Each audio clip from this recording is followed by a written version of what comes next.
Sim, nós estamos derretendo. O ventilador já virou item de sobrevivência, ar-condicionado mais desejado do que ouro. E para quem tá na rua, a sombra, privilégio disputado à tapa, né? Sabe qual que é o mais curioso de toda essa história? É que a gente segue vivendo como se essa onda de calor tivesse caído do céu. Castigo divino por todos os males que eu causei na vida dos outros.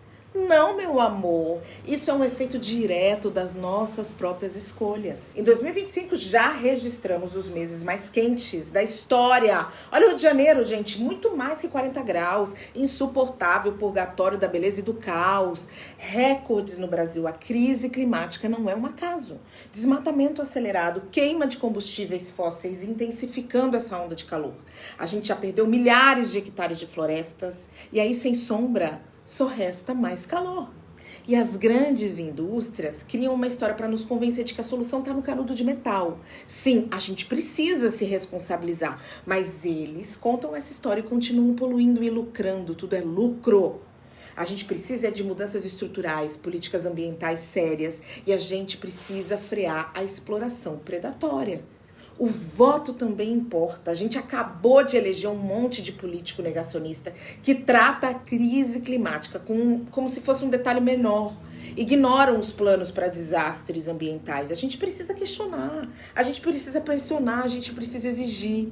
E num país desigual como o Brasil, como sempre, os pobres sofrem primeiro e recebem ajuda por último.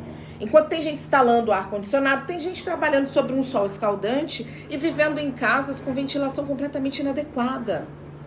E aí eu lembro de Ailton Krenak. Como é sábio o Ailton. O Ailton e as populações originárias vêm alertando para essa narrativa há muito tempo.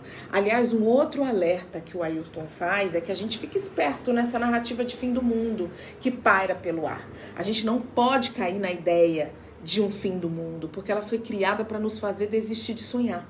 A gente precisa imaginar novos futuros, a gente precisa lutar por novos futuros. Aliás, o futuro já chegou, gente, e ele é quente, ele é muito quente. E a pergunta é, a gente vai queimar junto ou a gente vai escrever um final diferente para essa história?